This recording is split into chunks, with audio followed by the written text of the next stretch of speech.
inmediatos, eficaces y eficientemente, mejor contratados podríamos ser. Pero en ambientes laborales de tiempo y espacio cortos, en donde no tengamos capacidad de demandar, de protestar y de exigir condiciones laborales. Por eso al maestro fue el primer afectado, porque al quitarle su plaza, le quitaron lo que es el maestro, laboral, profesional, educativamente, lo despojaron. Veamos, seguramente han revisado ya ustedes a Goffman en las instituciones de encierro, qué es lo que sucede cuando uno cae en una institución de encierro. Le despojan de su ropa, le quitan todo y le ponen otro. Aquí había que quitarle al maestro su identidad y ponerle la otra. ¿Cuál? La idoneidad. Ser un maestro idóneo era y es el que responde a perfiles, dimensiones e indicadores que están expresados en donde las evaluaciones a las que le someten son necesariamente, las tienen que cumplir. Todo esto que va provocando que el maestro, al mirar que a unos ya lo evaluaron y no son declarados idóneos, el proceso de subjetivación inmediatamente entra. La reforma educativa nos cambia también las prácticas y los procesos de subjetivación. En mi experiencia propia, no, en lo que yo veo que a los otros ya les puede y les está pasando.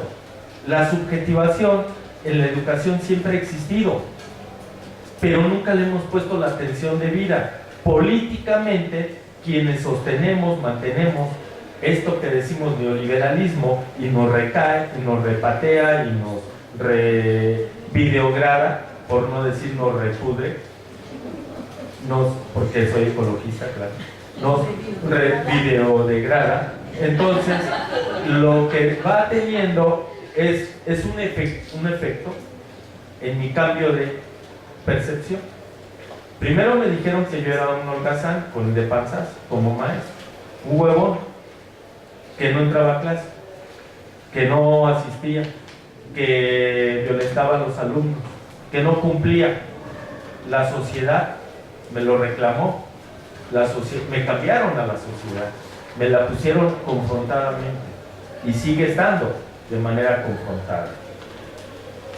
¿Qué me dejaron? Un ambiente de precariedad.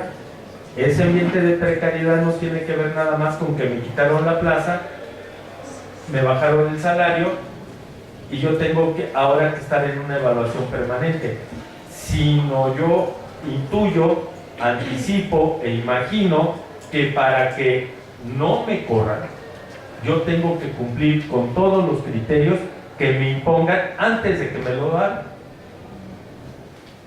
Se va siguiendo esta lógica. ¿Cómo entonces esa subjetivación se aprovecha al máximo, como toda crisis, porque toda crisis es aprovechada para beneficio de los que la crean, porque por eso se crean las crisis, pero también las crisis naturales se aprovechan al máximo, como hace un año el sismo que padecimos. ¿Por quiénes aprovecharon al máximo? Pues por las grandes inmobiliarias, ¿verdad? Y por todos estos aspectos. Pero al estar viendo todo este entramado, este ensamblaje, vamos viendo que entonces la reforma educativa constitucional al artículo 3 es un monstruo de 1000 cabezas que no tiene un solo enemigo, tiene muchos enemigos y gran problema y daño han hecho mucho. Un canon crítico que dice cuestionar la reforma porque no es educativa. ¿Quién aprovechó todo este planteamiento? Pues los mismos diseñadores de la reforma que en 2016 dan a conocer el nuevo modelo educativo y en 2017 lo institucionalizan y 2018, el nuevo ciclo escolar, lo echan a andar. Pero antes, como ya lo señaló Roberto y Lucía, estuvieron programas que nadie cuestionó, instalados en la escuela. Y nadie cuestionó, por conveniencia, de no meterse en mayores problemas que seguir los criterios impuestos, porque cuando me llegara la evaluación, yo iba a decir que cumplía con todos los criterios que estaban ahí. Pero también a quien le interesa, desde la izquierda misma, el concepto de calidad y el máximo logro de aprendizaje. Porque no lo podemos negar. Aquí en la facultad, en la licenciatura, hay muchos investigadores que se dedican al aprendizaje por competencias. Y lo que está puesto en el nuevo modelo educativo, el máximo logro de aprendizaje son aprendizajes clave, que si ustedes lo revisan y miran la definición, es la definición de competencias para el mercado laboral. Aquí vemos entonces una filtración más. ¿Quién define los aprendizajes clave que están en el nuevo modelo educativo, que es el que concreta la reforma educativa del artículo 3 en la escuela, en el aula, y llega a la formación del nuevo capital humano? El mercado laboral está ahí metido, los empresarios, los que les interesa esta nueva formación. ¿Quiénes son cómplices y complaces? Ese canon crítico, porque no se debate y no se dice. En todo ello, entonces, vamos viendo que los aprendizajes clave se concretan en solo uno de los aspectos del modelo educativo, que es el componente curricular. Lo que muchos dijeron que no era educativa porque no tenía modelo curricular, pues tómenla, ahí está. Diga que no es educativa. Eso no era lo educativo, eso era lo curricular. Era el instrumento para llegar a lo educativo. ¿Cuál era lo educativo? La formación del nuevo capital humano. ¿Cómo iban a llegar a él? Pues con todo esto que estaba ahí puesto en escena, pero no se quiso ver y no se quería ver. Ahora, cuando está el componente curricular, el primero del modelo educativo, tiene tres aspectos. Lo académico, que es el pensamiento matemático, la lectura y conocimiento del medio natural y el medio social. Esto es lo obligatorio, es lo académico. Pero está otro componente ahí mismo, que es lo socioemocional. Y uno se pregunta, a ver, ¿por qué lo socioemocional ahora? Pues porque si nos están educando, y bueno, ahorita lo pongo. Y el otro componente es la autonomía curricular, que tiene que ver con clubes. Entonces está lo académico, lo socioemocional y los clubes. En los conceptos que no estamos de acuerdo en la definición, pero así los emplea el poder, la derecha, y son cómplices lo que le siguen. Porque me ha tocado estar en discusiones acá también en la UNAM con gente investigadora que plantea el hecho de que qué bueno que la autonomía curricular, porque le da espacio al maestro de hacer lo que quiera. Pues no han revisado lo que es el nuevo modelo educativo. Casanova no ha investigado, no sabe lo que pasa en las escuelas. Y lo que pasa en las escuelas es el hecho de que el maestro no tiene autonomía más para que diga cómo va a hacer lo que le están imponiendo que hacer, como clubes. ¿Qué es un club? El Club América, el Club Cruz Azul, el que ustedes quieran. Forma fraternidad, forma eso que le dicen muchos, familia. ¿Para qué? Para sentir interiormente lo que es el club. Cuando salga el muchacho al trabajo, ¿qué va a sentir como suyo? La empresa. ¿Qué es lo que quieren los grandes empresarios? Que uno sea empresario de sí mismo. Y ser empresario de sí mismo pasa porque yo tengo los principios, los valores de la empresa aquí metidos. Con los clubes, ¿qué es lo que se está haciendo? Puede ser de robótica, puede ser de los reprobados, puede ser de los rezagados, etcétera. Pero formado como club, lo que todo esto implica es lo que subjetivamente va a producir. Mi pertenencia a ese grupo de trabajo, a ese club como tal. Pero me voy al lado socioemocional y digo, ¿y cómo? A ver, ¿y para qué esto?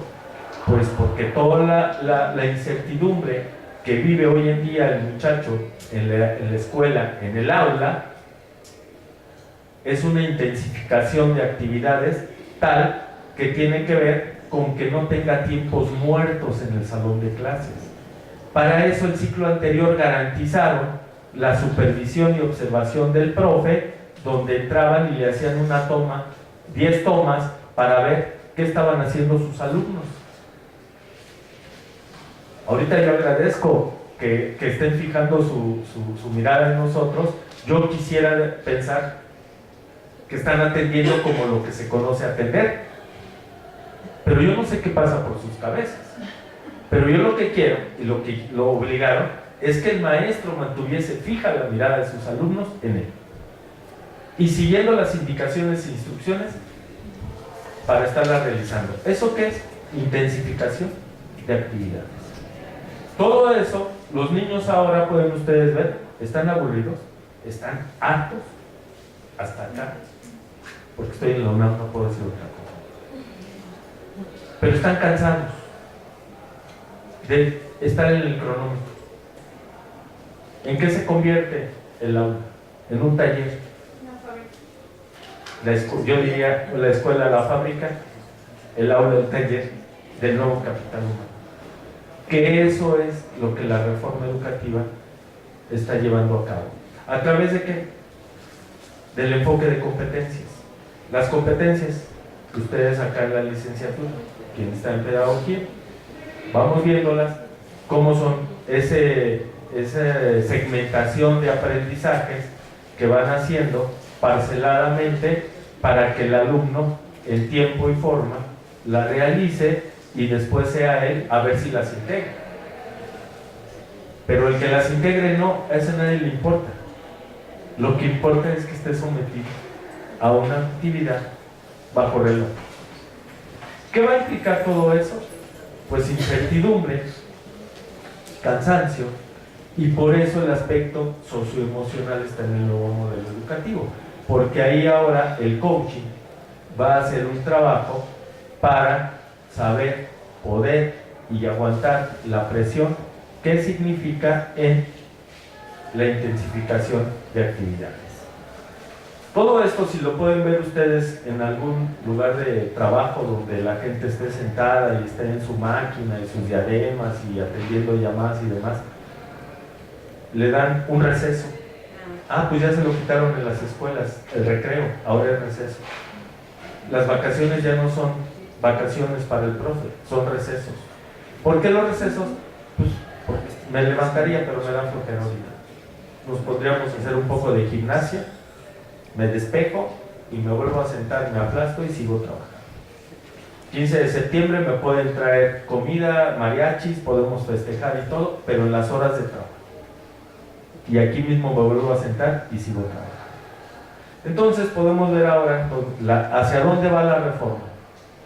Pues si no le cortamos, si no cancelamos y no exigimos esto que fue una promesa de cancelación, pero saber dónde vamos a cortar, qué vamos a cancelar, el futuro es que las nuevas generaciones serán buen ejército del actual capital humano. Y esto es con lo que nosotros nos hemos peleado frente a los investigadores, frente a los asesores, frente a los dirigentes de la CENTE, porque siguen manteniendo un canon crítico todavía. Hernández Navarro, de La Jornada, dice que la reforma ya está en su funeral. Pues si no había existido como reforma educativa, ¿cómo va a estar en un funeral? A ver. Y luego Pedro Hernández, todavía el sábado, de La Jornada también, dirigente de la CENTE, habla de la cancelación de la reforma, pero no dice cómo. Corremos el riesgo de que ahora se haga un canon crítico de que hay que cancelar, sin saber qué cancelar, y estamos en otro riesgo, que ahora volteen el argumento, porque ellos fueron los que dijeron que no era educativa la reforma, y están reconociendo que implícitamente que sí es educativa, y luego van a convertir en un eslogan cancelar por cancelar por cancelar. Pues les van a decir sí, ya cancelamos, le quitamos 3 comas y 2 puntos suspensivos. ya se cansó. Pero va a seguir el mismo enfoque ultra neoliberal en la educación actual en nuestro país si caemos en esa trampa cognitiva, que hay complicidades también. Y quiero ser muy claro en eso. Los conceptos de la reforma educativa por sí solos no hubiesen avanzado. El poder dentro de estas 1000 cabezas que es la reforma educativa está un canon crítico, funcional, porque es el que hace avanzar y controla y gestiona la resistencia. Y eso es con lo que también nos hemos peleado en esta investigación metodológica y políticamente hablando. Bueno, frente a creo que nos regresa al mismo título de la sesión de la reforma educativa y la consulta nacional, y esta cuestión de si es cancelar, abrogar o derogar, y que nos lleva a ubicarnos dónde estamos parados y en qué cuestión. Y yo en algún momento les preguntaría que mencionaran hasta nombres, instituciones, organizaciones de lo que impulsaron. Bueno, de lo que ocurrió, pero aquí yo creo que no es solamente mencionar a lo mejor a los investigadores, instituciones, sino también desenmascarar el discurso de este proyecto educativo que se nos ha impuesto y que muchas veces hemos aceptado y reproducido sin saber cómo preguntar al maestro Marcelino, ¿qué es esto que tendríamos que realmente cambiar? Porque si en las mesas con la coordinadora nacional en algunos momentos que discutíamos era qué es lo que se debe de cambiar en el artículo 3º constitucional y en el artículo 73, y que a veces era lo que no estaba claro qué es lo que se debía de cambiar, porque como decía la maestra Lucía, hay una cuestión de que nuestra percepción y nuestro sentido común se ha aceptado las nociones de competencia, de calidad, de eficiencia, de que el profesor tiene que cumplir los deseos del estudiante, sea de primaria hasta licenciatura, maestría, posgrado, y entonces el maestro termina siendo el chivo expiatorio de todo, sin comprender ampliamente los procesos económicos, políticos y culturales de lo que está pasando con el cambio, la conducción del proyecto educativo. Entonces, lo que hablábamos ahorita con la maestra Lucía era si planteábamos otra pregunta, nosotros desde la mesa del seminario, o ustedes. Entonces, quedamos que más bien a ustedes les plantean alguna pregunta o comentario, y si no surge, volvemos a plantear otra pregunta. Pero bueno, ahora tienen la voz ustedes, compañeras y compañeros. Bueno, pero quisiéramos que utilizaran el micrófono, porque luego cuando se graba no se escucha bien. ¿Alguien me ayudaría?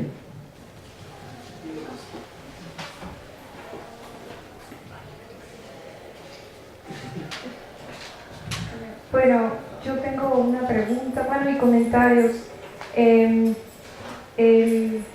Digamos que ahora también en el Politécnico parece que ya le llaman a los estudiantes usuarios, ¿no?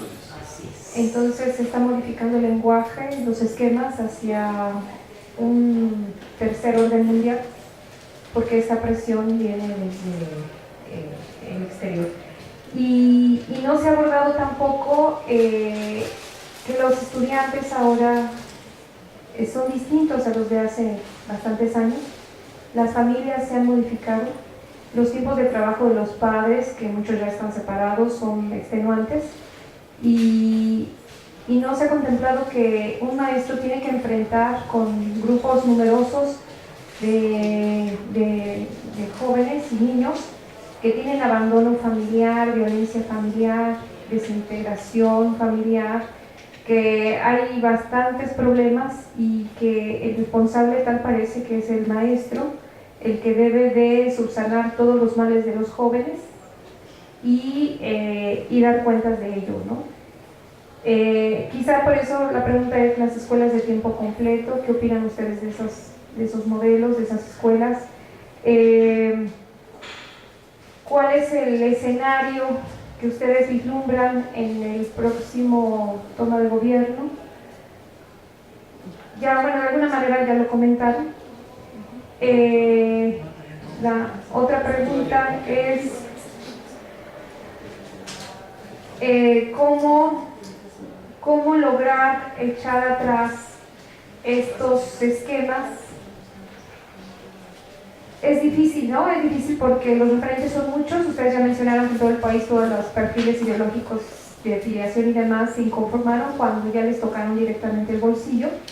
Pero ahora la pregunta es, ¿se movilizarán los profesores ante los esquemas de los cambios cognitivos? ¿Dónde está la postura crítica y humanista que tanto se dice en tantos escenarios y se trata de defender? ¿Dónde queda la materia de historia? Otra pregunta, no sé qué es el CIGE o algo así mencionado. CIGE, si nos pueden informar, porque yo desconozco.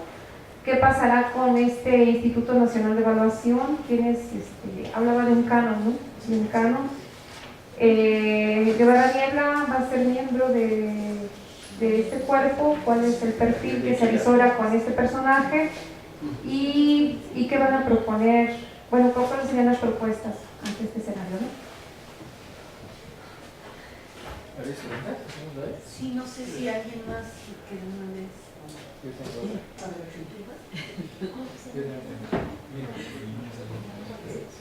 Relacionado en el caso de secundarias, el aspecto de autonomía curricular, pero sobre todo en las técnicas, que todavía le dejaron el nombre de secundarias técnicas, pero ya le quitaron la razón de ser de lo que es secundaria técnica, que si a lo mejor en eso de que pudieran regresarle algo, a lo mejor regresar esa parte de las secundarias técnicas o quitarles el nombre de plano. No sé qué opinan al respecto. Gracias.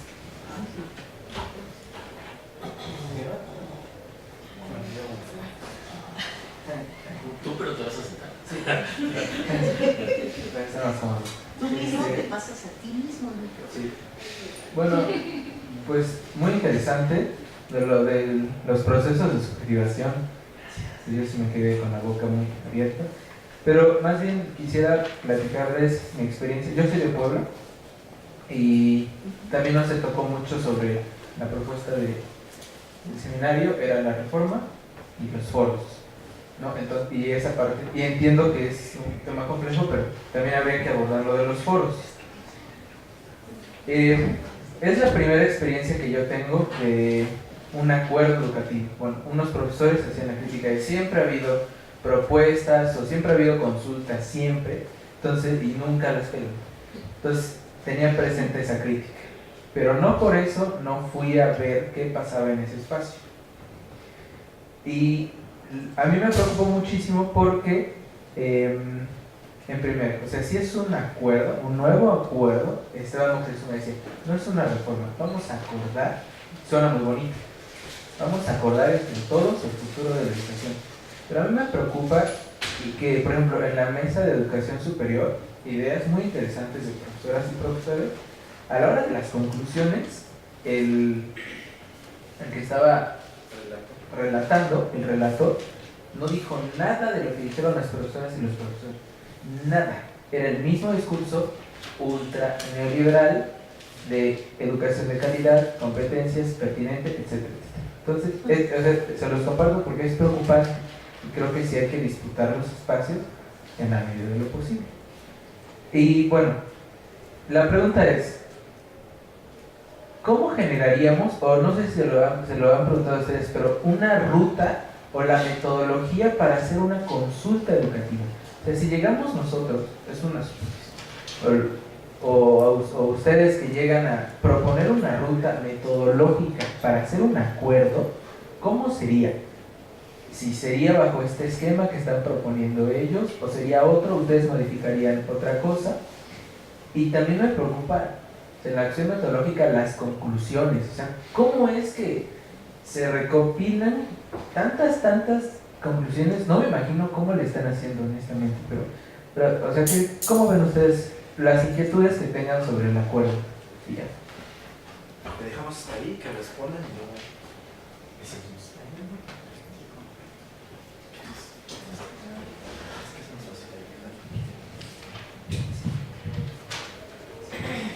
Bueno, como ven, es un equipo que funciona en conjunto, pero cada quien tiene sus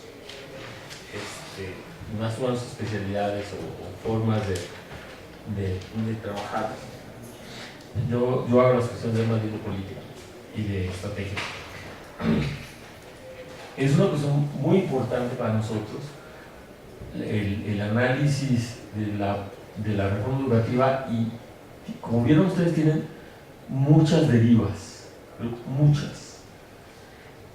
Algún día yo les dije, tendremos que detenernos a esta cuestión metodológica y teórica. No es una cuestión menor, es una cuestión fundamental. ¿Por qué? Marcelino decía, es un término que usamos entre nosotros, las cárceles cognitivas. El modo como se analiza la reforma ha sido parte fundamental de la misma reforma. Si la reforma se analiza en los marcos de la política pública, las disputas que se van a hacer son justamente en esos campos. Y es muy claro, cuando uno ve las cosas y el efecto, yo le llamo el efecto Gil-Antón, el efecto Gil-Antón ha sido importantísimo, porque se ha comprendido. Yo admiro mucho al profesor Gil-Antón, me parece un gran investigador y además expone muy bien y escribe muy, muy bien. Pero el asunto es que no se ha escapado jamás de una concepción trascendental de la educación y peor, del marco de la política pública. Por eso el discurso de Gil-Antón ha sido, es una reforma que está mal hecha porque empezó por al revés, en lugar de empezar por el marco curricular, que confunde educativo con curricular, pero bueno, son cosas, no parte de un diagnóstico complejo, no sé qué, pero nunca leyeron las condiciones de esta reforma. Y esta reforma empezó con un problema. Cuando uno empieza con un problema y los críticos no disputan el problema, sino el modo como se instrumenta la solución, entonces automáticamente quedas preso del marco cognitivo. Y después han continuado esto una y otra vez, al grado de decir, el profesor Gil-Antón escribió un artículo que a mí me gustó mucho, él dice, no se puede derogar la reforma porque la reforma no existió. Entonces yo digo, ¿what? ¿De qué estamos hablando? Claro, no existió porque no existió la verdadera reforma educativa que existe en la prueba de Platón. Yo no hablo de la educación, sino de la educalidad, así como la mesa y la mensalidad en Platón, así más o menos. Claro, pero el problema no es nada más un problema que para nosotros en las universidades es un asunto importante, el asunto de la intelección de la reforma, ¿no? Sino es un asunto político, porque generó demandas, generó formas de lucha, generó organizaciones de lucha que tenían como eje primero este asunto de la evaluación como el eje central de la reforma, y ya vimos que no lo es. Y luego la gremialización de las resistencias. Entonces los maestros hacían movilizaciones y llamaban a que los apoyaran a ellos, porque habían perdido, y siempre son masculinos a pesar de que es una profesión femenina. Es una cosa muy extraña, es como de locos, ¿no? Pues nosotros ya empezamos a hablar de la magisteria, en lugar de magisterio, más se provocan a los machines, ahí se quedan, pero bueno. Luego, entonces, la forma de intelección de la reforma es parte de lo que llamamos, y hay muchas enseñanzas en este proceso. Les digo que un día tenemos que convertirlo en un modo de análisis, cómo se analizó, ¿no? Le llamamos la gestión de las resistencias, porque las resistencias también se gestionan. ¿Y cómo se gestionan las resistencias? Imponiendo o generalizando marcos de referencia. Marcos de referencia en donde uno dice, si los de la CENTE, a través de Gil-Antón, de Ordorica y toda esta banda, llegan a decir, no es una reforma educativa y ya está muerta, bueno, primero ya para qué luchamos si está muerta, pues es una cosa muy simple. Y luego, es nada más un asunto de evaluación, pues entonces modifiquemos la evaluación. Es bien chido, ¿no? Se acabó el problema. No. Ya no es que decían, hay un problema porque la evaluación está mal hecha. Pues hacemos nuevos reactivos, ¿no? Hay un problema porque el asunto de la evaluación se presenta durante 8 horas, les bajamos las horas. Hay un problema, ¿por qué? Porque no se incorporan elementos contextuales, pues le ponemos elementos contextuales. Entonces, todo eso ha sucedido. Entonces uno dice, a ver, entonces la crítica que se está haciendo, porque viene de un marco de referencia particular, la crítica es una crítica funcional a la reforma. Lo que hace es hacerla mejor, ¿no? ¿Sí me explicó? Entonces, aquí hay un problema muy grave que va a tener efecto, ahorita voy a explicar rápidamente, ¿no? Pero una de las cosas que decimos es, si no es el modelo de la política pública, tiene que ser otro modelo. Pues nos cambiamos. Bueno, yo no vengo de ahí, pero no vengo de ahí. Pero nos cambiamos, entonces, bueno, pues ya sabemos los modelos. Sí, me tengo que acercar a la educación porque yo soy economista. El análisis del al asunto de la gubernamentalidad y a los elementos del análisis del poder en el último Foucault y los demás, y va resultando cosas bien interesantes.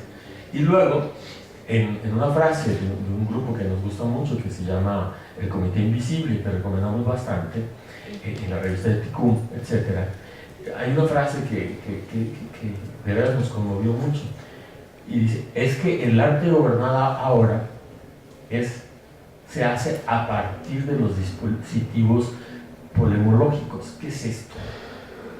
Que para gobernar se utiliza todo el saber de la guerra, pero no el saber de la guerra antigua, que es el cómo te descuartizo mejor, ¿no? Sino el saber de las guerras posmodernas. Y las guerras posmodernas empiezan con una cuestión, que es el manejo de las percepciones. Si se controla la percepción y se impone, si se generaliza una percepción particular, en este caso, ¿cuál fue? Los responsables de la mala educación en México, ¿quiénes son? Los maestros. ¿Se acuerdan que eso fue antes de la reforma? Y se impuso, y se generalizó. Y la pobre del Bester, bueno, es que pobrecita. La pobrecita del Bester creyó que soltando lana lo iba a resolver. No, perdida estratégicamente, pero bueno. Y luego, ¿qué se hace? Nosotros hemos escrito, recomendamos por ahí, un textito que se llama el de las lecciones de la reforma neoliberal, de la reforma educativa, porque uno tiene que leerlas bien. Primero, percepción, después definición del problema, después la construcción de una fuerza política y cognitiva, y tenían la coalición de la ciudadana por la calidad de la educación, y formaron el Pacto por México, ¿no? Y después una operación tipo Blitzkrieg, es decir, los Blitzkrieg es un modo de guerra que utilizaron los nazis en la Segunda Guerra Mundial para acabar en pocos días la capacidad de respuesta del adversario, ¿sí? Y eso fue lo que pasó en el Congreso de la Unión. En 10 días se impuso todo, no hubo capacidad de respuesta, la gente ni se enteró. Se los digo a los compas, pero tengo los datos en la mano, ¿verdad? La gente en 2012 no se enteró qué estaba pasando, todavía hicieron marcha en 2013 por la reforma laboral que él había hecho los Calderón. No se enteraron, no sabían qué estaba pasando. Todavía en 2013 no se enteraron, creo que hasta la fecha muchos no se enteraron de lo que ocurrió.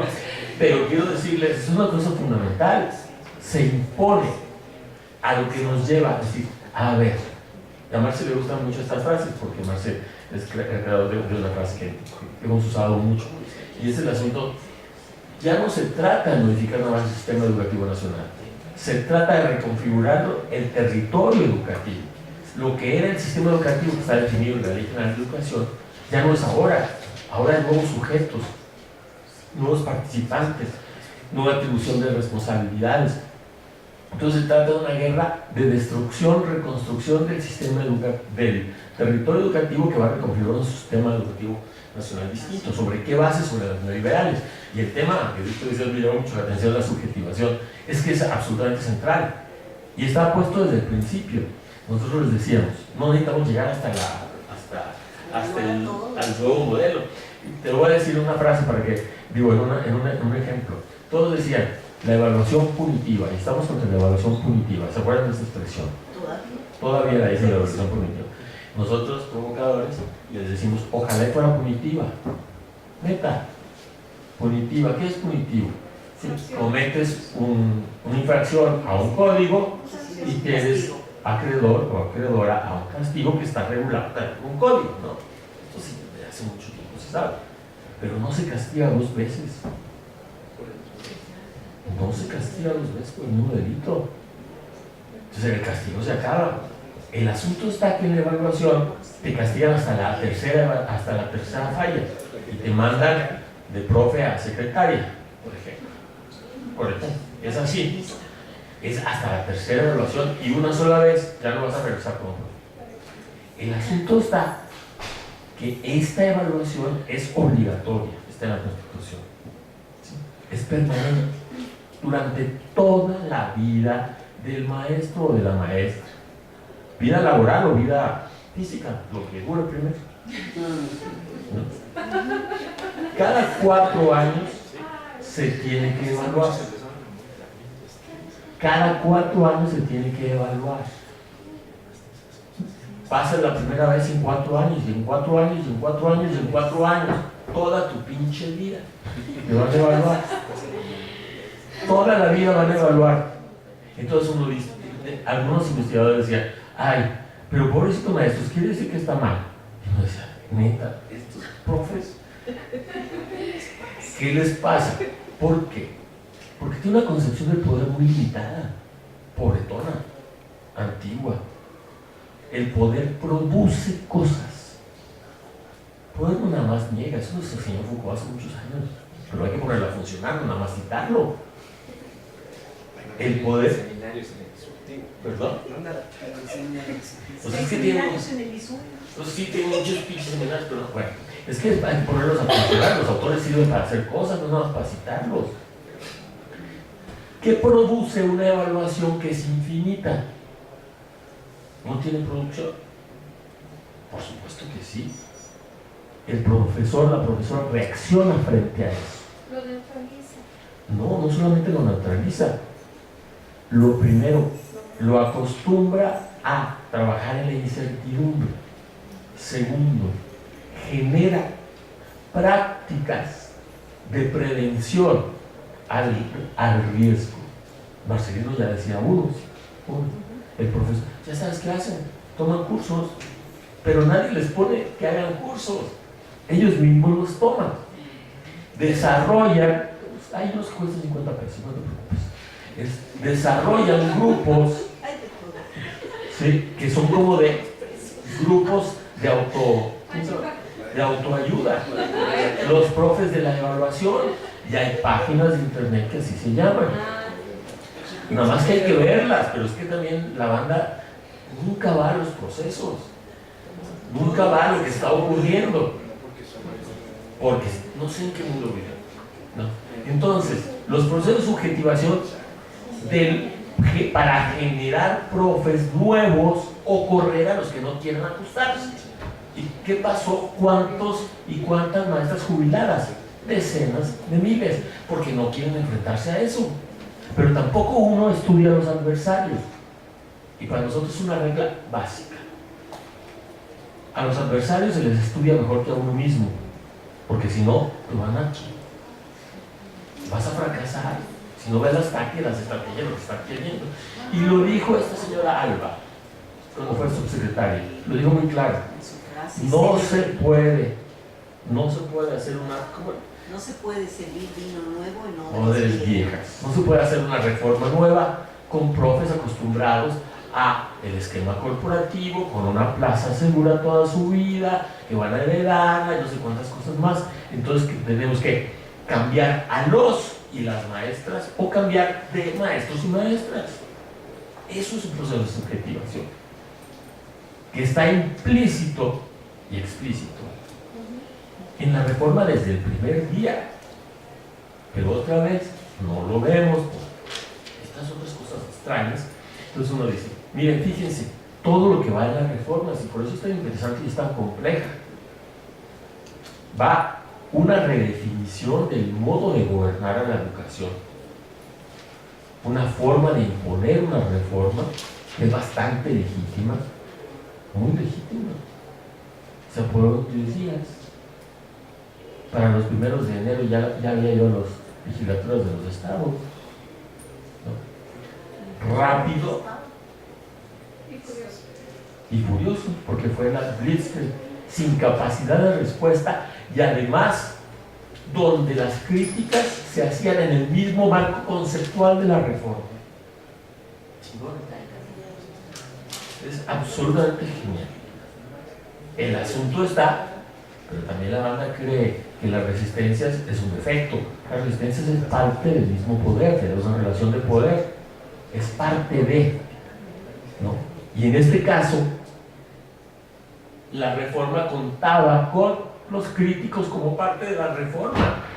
Si era tan genial que no salíamos de eso, y todas las luchas que se hicieron terminaron en mejoras de la reforma, ¿no? O terminaron negociando en algunos estados y separando a las resistencias, porque cuando uno analiza la reforma no nada más uno analiza al gobierno, sino también a las resistencias, y también eso tiene que ver, ¿no? Entonces fíjense, todo esto es parte del problema que tenemos ahorita, y voy a decir como poquitas cositas de esto para que las más mandan, porque después nuestras discusiones son así eternas y además no hay apoyo, entonces ahorita tenemos el problema de qué cancelar y cómo cancelar, un poco en estos términos, ¿no? Mire, hay muchas propuestas y también uno tiene que empezar a acostumbrarse a pensar en la heterogeneidad y desde la heterogeneidad. Es un tema bien complejo y bien interesante. Entonces acostumbrado así tipo Clinton, como no era lo que yo decía que era, entonces pues no funcionó. Digo, no hubo reforma. Despedidos, muertos, y no hubo reforma. Ahora tenemos que cancelarla y no hubo reforma. Es una cosa muy extraña. Pero bueno, hay muchas propuestas, muchísimas propuestas. Les cuento 2 o 3 y les decimos cómo va la onda, ¿no? Una, Martí Batres acaba de hacer una propuesta hace unos días que además fue bastante chistoso como la presentó, bastante rico. Digo, ¿cómo se popularizó? ¿Qué dice Martí Batres? Reforma a la fracción tercera del artículo 3 constitucional, donde dice que el asunto de la evaluación, pero más la permanencia. O sea, hay un problema, porque entonces la reforma va a cancelarla en uno de los aspectos y en uno de las evaluaciones, ¿no? Y la banda de las normales va a empezar a decir, ¿qué onda? ¿Qué onda con las evaluaciones de ingreso? ¿Y qué onda con el hecho de que cualquiera puede ser maestro si pasa ese tipo de evaluaciones, etcétera? O sea, hay un problema, ¿no? Luego, los del PP acaban de presentar una iniciativa de abrogación de las leyes del INE y de generar el servicio profesional docente. Y uno les dice, ok, entonces vamos a dejar el máximo logro de aprendizaje, vamos a dejar entonces la idoneidad, vamos a dejar la autonomía de gestión, y dentro del mismo marco. Entonces son modos de cancelar la reforma que son funcionales a la reforma, que continúan. ¿Sí me explico? Entonces es un efecto bien chido, porque la cancelación de la reforma va a ser un nuevo momento de la reforma. Está bien chido, ¿no? Una nueva etapa. ¿Por qué? Porque también hay pues le llamamos a eso la reforma educativa 2.0, la reforma después de la cancelación. Es una cosa muy extraña, ¿no? Luego,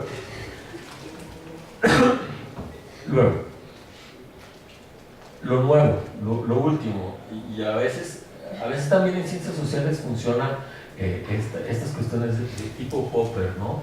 La legitimación científica tipo Popper, es decir, cómo la lógica del análisis te permite prever.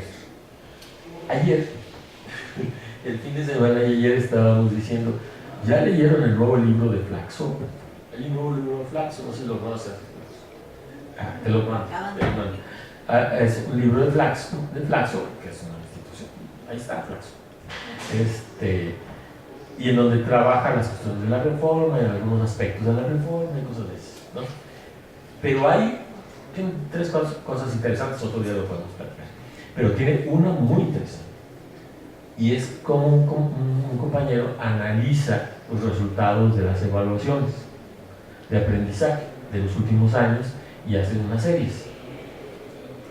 Los de pedagogía no están muy acostumbrados a este asunto del análisis de series, estadísticas. Yo les recomiendo ampliamente que, neta, se metan a eso con paz, porque después, si uno no entiende eso, no va a tener cambios en la política, como en este caso. Perdón, ¿cómo se llama el libro de clase? Ahorita no. Ahorita te lo checo. Revisamos el título. A veces va a seminario lo publica. ¿Eh? Se lo pueden publicar. Sí, está en digital. Es de acceso abierto. Sí. Sí. Bueno, es de Araceli, en fin. Pero mira, la cuestión es muy simple. Pero mira cómo salen las cosas de política, es fundamental. Y te permite leer. Y decíamos nosotros, ¿por dónde viene?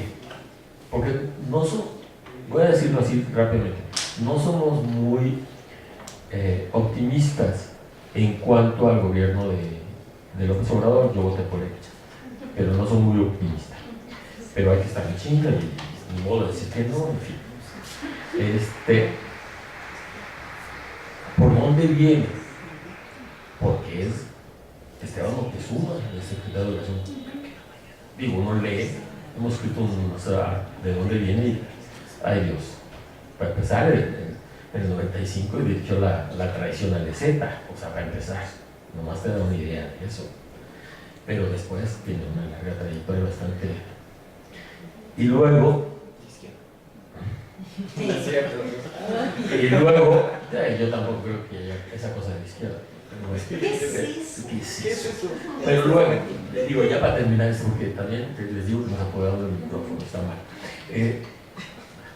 ¿Por qué llevar a Niebla en una futura subsecretaría de Educación y Equidad? No todo el mundo dice, pero mucha gente se encabronó porque Guevara Niebla viene del INE, ¿no? Y se ha enfrentado con el magisterio de lucha mucho tiempo y ha sido un defensor acérrimo de la reforma educativa. Si bien su lectura de la reforma, personalmente no creo que esté mal, creo que es una de las lecturas más complejas de la reforma. Pero claro, en defensa yo toda la vida, el lado moridor de la modernidad, es decir, nunca sé de mi gobierno, pero bueno. Entonces, dice este compañero que estudió las series históricas de la evaluación. 2 resultados, es más complejo, pero 2 resultados. 1. Los resultados de evaluación de las escuelas públicas son mejores que los de las escuelas privadas. Sorpresa. Marginalmente menores. ¿Qué dice marginalmente? Pues que poquito. Pero son mayores. Los chicos y las chicas de escuelas públicas dan mejores resultados. Sobre todo en matemáticas y en lengua. Sobre todo. En historia hablan como por ahí, en fin. Pero es un resultado inesperado, ¿no? Pero es bien interesante porque quiere decir que las mejoras en los resultados, ¿sí? Sabes dónde intervenir. Si se interviene más directo en escuelas más jodidas, pues puedes tener resultados mejores en el corto plazo. ¿Sí me explico? Y el segundo es más interesante, es una obviedad, pero en términos de política y política de la reforma no es una obviedad. Los resultados de aprendizaje, ¿sí?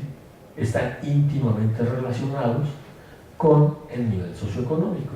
Uno dice, ay, no mames, pues ya sabes, lo hemos sabido siempre en sociología de la educación, ¿no? Qué pinche novedad. ¿Sí? La reforma educativa a revisión. Así se llama.